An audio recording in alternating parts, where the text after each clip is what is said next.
Donc Oxivia développe un premier service de suivi de traçabilité de l'hydratation des personnes âgées en milieu médicalisé.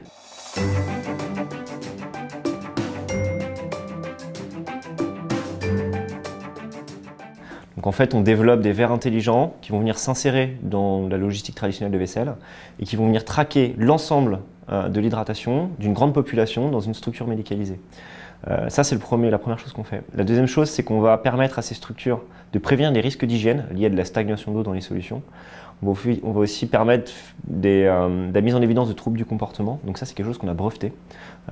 L'idée, c'est de pouvoir mettre en évidence l'apparition de troubles de la démence et aussi dissocier si finalement, lorsque le verre est utilisé, si la personne ingère réellement la solution ou pas, parce qu'il y a des troubles du comportement qui vont pousser les personnes âgées à cacher le fait qu'elles ne boivent pas. Plus généralement, on va aller sur des algorithmes de prévention, notamment sur de l'apparition de troubles de la déglutition et des choses comme ça. L'objectif de la boîte, c'est de développer un écosystème de services sur des problématiques de santé. Et le premier qu'on développe, il est sur la déshydratation. Avant d'arriver à X-Up au sein de l'accélérateur, on avait bien travaillé avec mon associé l'idée et le marché. Par contre, on n'avait aucun produit et pas d'équipe. On n'était que tous les deux. Aujourd'hui, on a fait une première promotion d'avril à octobre. Là, aujourd'hui, on a la deuxième promotion qui va se clôturer en avril. Donc là, fin janvier, on a déposé un premier brevet, on a doublé les effectifs de l'équipe.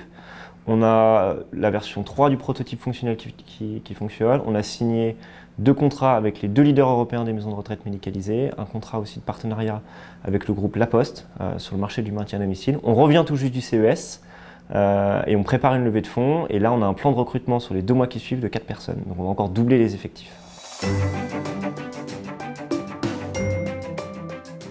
Donc les principaux objectifs sur le premier semestre de l'année 2016, c'est tout d'abord des phases de tests protocolisées en maison de retraite médicalisée avec nos clients. C'est encore une fois un doublement des effectifs, donc l'objectif c'est d'être 10 d'ici septembre, et c'est une levée de fonds d'ici l'été 2016 d'un peu plus d'1 million d'euros.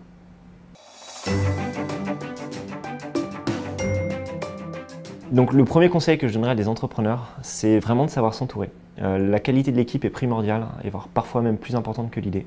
Donc savoir fédérer des personnes compétentes autour de son projet, c'est la première des qualités.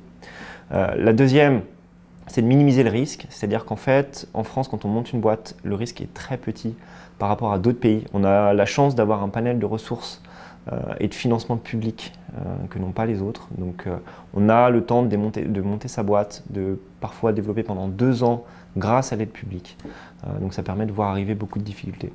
La troisième chose, c'est de savoir redonner. C'est-à-dire que le monde de l'entrepreneuriat, c'est un monde hyper open source. Donc on reçoit énormément au début, mais après le rôle de l'entrepreneur, c'est de pouvoir le redistribuer à ceux qui en ont besoin. Toujours savoir redonner, sinon on se grille très facilement dans le monde de l'entrepreneuriat.